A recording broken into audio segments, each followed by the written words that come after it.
వర్గం అనిలేడ అనే పదాన్ని లామార్క్ ప్రతిపాదించారు. ఈ వర్గపు జీవులు జలచర, సముద్ర లేదా మంచినీటి లేదా భూచర జీవులు, సాధారణంగా స్వేచ్ఛ జీవులు, కొన్ని పరాన్న జీవులు. శరీర నిర్మాణం, అవయవ వ్యవస్థ స్థాయిని కలిగి ఉంటుంది. ఈ అనిలేడ అనే పదాన్ని లామార్క్ ప్రతిపాదించారు. ఈ వర్గపు జీవులు జలచర, సముద్ర లేదా మంచినీటి లేదా భూచర జీవులు, సాధారణంగా స్వేచ్ఛ జీవులు, కొన్ని పరాన్న జీవులు. శరీర నిర్మాణం, అవయవ వ్యవస్థ స్థాయిని కలిగి ఉంటుంది. ఇవి త్రిస్తరిత సమఖండ విన్యాసాన్ని ప్రదర్శించే నిజ శరీర కుహర జీవులు. ఇవి త్రిస్తరిత సమఖండ విన్యాసాన్ని ప్రదర్శించే నిజ శరీర కుహర జీవులు. వీటి దేహము శరీర కుహరము అడ్డు విభాజకాలతో ఖండితాలుగా విభజించబడి ఉంటుంది.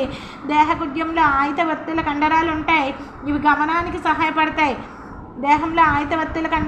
ఇవి గమనానికి సహాయపడతాయి. శరీర కుహర ద్రవం చేత నింపబడి ఉంటుంది. ఇది ఒక జలస్థితికి అస్థిపంజరంలాగా పనిచేస్తూ ఉంటుంది. వానపాములు అంటే అనిలేడ జీవులలో శరీర కుహరం అనేది శరీర కుహర ద్రవం చేత నింపబడి ఉంటుంది. ఇది జలస్థితికి అస్థిపంజరంలాగా పనిచేస్తూ శరీర భాగాలకి దృఢత్వాన్ని, గమనానికి సహాయపడుతుంది. జలచర అనిలేడ జీవులు ఉదాహరణ నీరిస్ పార్శ్వోపాంగాలను కలిగి ఉంటుంది. వీటిని పార్శ్వపాదాలు అంటారు. జలచర అనిలేడ జీవులకి ఉదాహరణ ఏంటి? నీరిస్ పార్శ్వోపాంగాలను కలిగి ఉంటుంది. వీటిని పార్శ్వపాదాలు అంటారు. ఇవి ఈదడంలో సహాయపడతాయి. కొన్ని జీవుల్లో కైటిన్ నిర్మిత శోకాలు ఉంటాయి. చోషకాలు కూడా ఉండి చలనానికి తోడ్పడతాయి. వీటిలో శీర్షత ప్రస్ఫుటంగా ఉంటుంది. స్పష్టమైన తల జ్ఞానాంగాలు ఉంటాయి. శీర్షత అనేది ప్రస్ఫుటంగా ఉంటుంది. స్పష్టమైన తల జ్ఞానాంగాలు ఉంటాయి. శ్వాసక్రియ శరీర కుడ్యం ద్వారా వ్యాపన పద్ధతిలో జరుగుతుంది. అనిలేడ జీవులలో శ్వాసక్రియ శరీర కుడ్యం ద్వారా వ్యాపన పద్ధతిలో జరుగుతుంది. నీరిస్లోని ప్రసరణ సహిత పార్శ్వపాదాలు శ్వాసక్రియలో కూడా సహాయపడతాయి. నీరిస్లో ప్రసరణ సహిత పార్శ్వపాదాలు శ్వాసక్రియలో కూడా సహాయపడతాయి. సమృద్ధ రక్త ప్రసరణ వ్యవస్థ ఉంటుంది. హీమోగ్లోబిన్, క్లోరోక్రునిన్ లాంటి శ్వాస వర్ణకాలు ప్లాస్మాలో కరిగి ఉంటాయి. హీమోగ్లోబిన్, క్లోరోక్రురిన్ లాంటి శ్వాస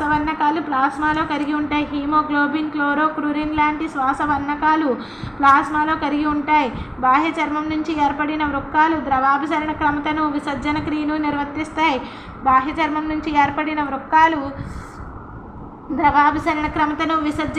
నిర్వహిస్తాయి. నాడీ వ్యవస్థలో 2 జతల నాడీ సందులు, మస్తిష్క లేదా అధోగ్రసని నాడీ సందులు గ్రసని చుట్టూ ఉండే పార్శ్వనాడుల ద్వారా కలపబడి నాడీ వలయం ఏర్పడుతుంది. నాడీ సంధి సహిత ఉదర నాడీ దండం ఉంటుంది.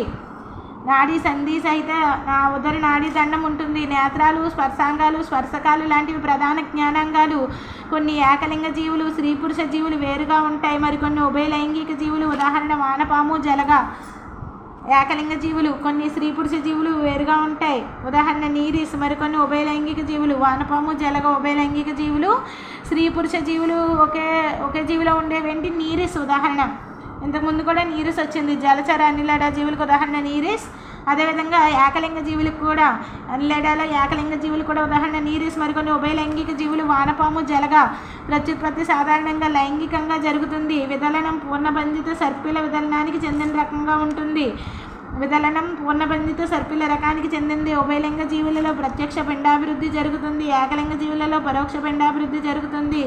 వీటి జీవిత చరిత్రలో ట్రోకోఫోర్ డింబకం ఏర్పడుతుంది. ఉదాహరణలు నీరిస్, పెరిటిమా, మెగాస్కోలెక్స్, హైరుడినియా. వర్గీకరణ అనిలేడ వర్గాన్ని 3 విభాగాలుగా వర్గీకరించారు. పాలికీట, ఒలిగోకీట, హైరుడినియా. పాలికీట జీవులు అనేక శోకాలను కలిగి ఉంటాయి. ఇవి సముద్ర జీవులు, బ్రిసిల్ పురుగులు అంటారు. కొన్ని స్వేచ్ఛా జీవులు మిగిలినవి బొరియలలో నాళాలలోనూ జీవిస్తాయి. తల నిర్దిష్టంగా ఉంటుంది. నేత్రాలు, స్పర్శాంగాలు వంటి జ్ఞానావయవాలు ఉంటాయి. పార్శ్వపాదాలు అనేక శోకాలను కలిగి గమనము, శ్వాసక్రియలో సహాయపడతాయి. క్లైటెల్లం ఉండదు. రక్షక కణాలు భక్షక కణాల స్వభావాన్ని కలిగి ఉంటాయి. రక్త కణాలు భక్షక కణాల స్వభావాన్ని కలిగి ఉంటాయి. శ్వాస వ్యవస్థ వానపాముల ప్రత్యేక శ్వాస నిర్మాణాలు లేవు. తేమగా ఉన్న శరీర ఉపరితలం ద్వారా వ్యాపనం వలన శ్వాస వాయువుల పరస్పర వినిమయం జరుగుతుంది. విసర్జక వ్యవస్థ వానపాముల వృక్కాలు విసర్జక అవయవాలు.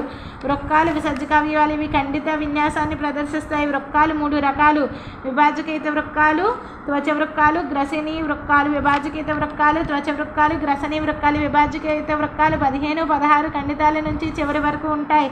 ఇవి పేగులోకి తెరుచుకుంటాయి. 15-16 ఖండితాల వరకు చివరి వరకు ఉంటాయి. పేగులోకి తెరుచుకుంటాయి. విభాజకీత వృక్కాలు. త్వచ వృక్కాలు 3వ ఖండితం నుంచి చివరి ఖండితం వరకు ఉంటాయి. శరీర కుడ్యం లోపలి తలానికి అతికి ఉంటాయి. ఇవి వృక్క రంధ్రాల ద్వారా శరీరం వెలుపలికి తెరుచుకుంటాయి. 3 జతల గ్రసనీ వృక్కాలు 4, 5, 6 ఖండితాలలో గుచ్చాలలాగా అమరి ఉంటాయి. ఇవి ఆంత్రంలోనికి తెరుచుకుంటాయి. వానపాము యొక్క విసర్జక అవయవాలు వృక్కాలు. ఇవి ఖండిత విన్యాసాన్ని ప్రదర్శిస్తాయి. వృక్కాలు 3 రకాలు: విభాజకీత వృక్కాలు, త్వచ వృక్కాలు, గ్రసనీ వృక్కాలు.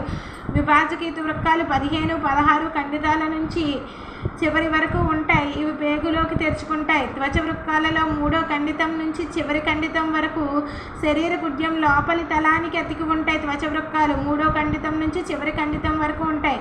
త్వచ వృక్కాలు 3వ ఖండితం నుంచి చివరి ఖండితం వరకు శరీర కుడ్యం లోపలి తలానికి అతికి ఉంటాయి. ఇవి వృక్క రంధ్రాల ద్వారా శరీరం వెలుపలికి తెరుచుకుంటాయి. 3 జతల గ్రసనీ వృక్కాలు ఉంటాయి. 4, 5, 6 ఖండితాలలో గుచ్చాలలాగా అమరి ఉంటాయి. ఇవి ఆంత్రంలోనికి తెరుచుకుంటాయి. పెరిటిమాలోని వివిధ వృక్కాలు ప్రాథమికంగా ఒకే నిర్మాణం కలిగి ఉంటాయి. వృక్క ముఖాలు కలిగిన వాటిని వివృత వృక్కాలు అంటారు. విభాజకీత వృక్కాలు వృక్క ముఖాలు లేని వాటిని సంవృత వృక్కాలు అంటారు. గ్రసనీ వృక్కాలు, త్వచ వృక్కాలు వృక్క రంధ్రాల ద్వారా దేహము వెలుపలికి తెరుచుకునే వృక్కాలను బాహ్య వృక్కాలు అని, ఆంత్రంలోనికి తెరుచుకునే వాటిని ఆంత్ర వృక్కాలని అంటారు. ఆంత్ర వృక్కాలు ద్రవాభిసరణ క్రమత, నీటి సంరక్షణ సమస్థితిలో కీలక పాత్ర పోషిస్తాయి. వానపాముల ముఖ్య నత్రజని సంబంధ వ్యర్థ పదార్థమైన యూరియా అందువలన ఇవి యూరికోటెలిక్ జీవులు. వ్యర్థ పదార్థం యూరియా అందువలన ఇవి యూరికోటెలిక్ జీవులు. ఇవి ఏకలైంగికాలు, బీజవాహికలు ఉండవు. ఫలదీకరణ బాహ్యంగా జరుగుతుంది. పిండాభివృద్ధిలో ట్రోకోఫోర్ డెంబకం ఉంటుంది. నీరి శిష్కపురుగు లేదా రాగ్వార్మ్, క్లామ్వర్మ్, ఎఫ్రోడైట్, సముద్ర చుంచెలుక, అరెనికోల, లగ్వార్మ్. నీరి శిష్కపురుగు లేదా రాగ్వార్మ్, రాగ్వర్మ్ లేదా క్లామ్వర్మ్, ఎఫ్రోడైట్, సముద్ర చుంచెలుక,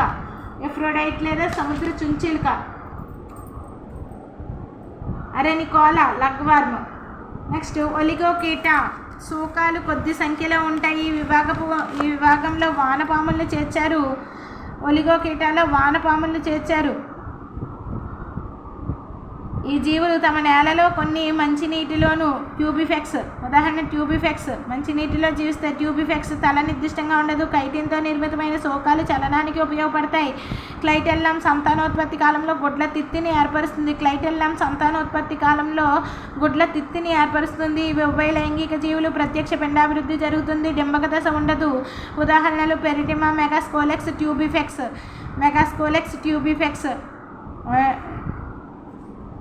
ఒలిగోకీటాలో శోకాలు కొద్ది సంఖ్యలో ఉంటాయి. ఈ విభాగంలో వానపాములు చేర్చారు. ఈ జీవులు తేమ నేలలో ఉండే మంచినీటిలో ఉంటాయి. ఉదాహరణ ట్యూబిఫెక్స్ తల నిర్దిష్టంగా ఉండదు. కైటిన్తో నిర్మితమైన శోకాలు ఉంటాయి. చలనానికి ఉపయోగపడతాయి. క్లైటెల్లం సంతానోత్పత్తి కాలంలో గుడ్ల తిత్తిని ఏర్పరుస్తుంది. ఇది ఉభయలైంగిక జీవులు. ప్రత్యక్ష పిండాభివృద్ధి జరుగుతుంది. డింబక దశ ఉండదు. ఉదాహరణ పెరిటిమా, మెగాస్కోలెక్స్, ట్యూబిఫెక్స్.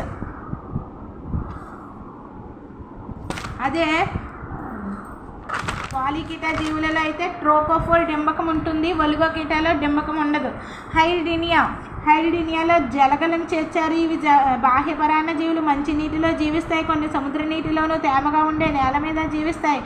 దేహం పృష్ఠోదర తలాలలో అంచబడి నిర్దిష్ట సంఖ్యలో ఖండితాలను కలిగి ఉంటుంది. ఖండితాలుగా విభజించబడి ఉంటాయి, కానీ అంతర్ఖండీభవనం ఉండదు. పోషకాల సహాయంతో చలనం జరుగుతుంది. క్లైటెల్లం సంతానోత్పత్తి కాలంలో మాత్రమే ప్రస్ఫుటంగా ఉంటుంది. శరీర కుహరం ప్రత్యేకమైన బోట్రాయిడల్ కణజాలంతో నిండి ఉంటుంది. ఈ కణజాలం విసర్జన ప్రక్రియలోనూ ఇనుము కాల్షియం నిల్వలలోనూ గాయం తగిలిన ప్రాంతాలలో రక్తనాళాల పునర్నిర్మాణంలోనూ తోడ్పడుతుందని భావిస్తారు. ఇవి ఉభయలైంగికాలు మగజీవులలో మేహనం, సంపర్కావయవం, అంతర్ఫలదీకరణ, ప్రత్యక్ష పిండాభివృద్ధి వీటి ప్రత్యుత్పత్తిలో ప్రధాన అంశాలు. ఉదాహరణ హైరుడెనియా మంచినీటి జలగ, పాండోప్టెల్లా సముద్రపు జలగ, హిమడిప్సా భూచర జలగ. హైరుడెనియా మంచినీటి జలగ, పాండోప్టెల్లా సముద్ర జలగ, హిమాడిప్సా భూచర జలగ. హైరుడెనియా మంచినీటి జలగ, పాండోప్టెల్లా సముద్ర జలగ, హిమాడిప్సా భూచర జలగ.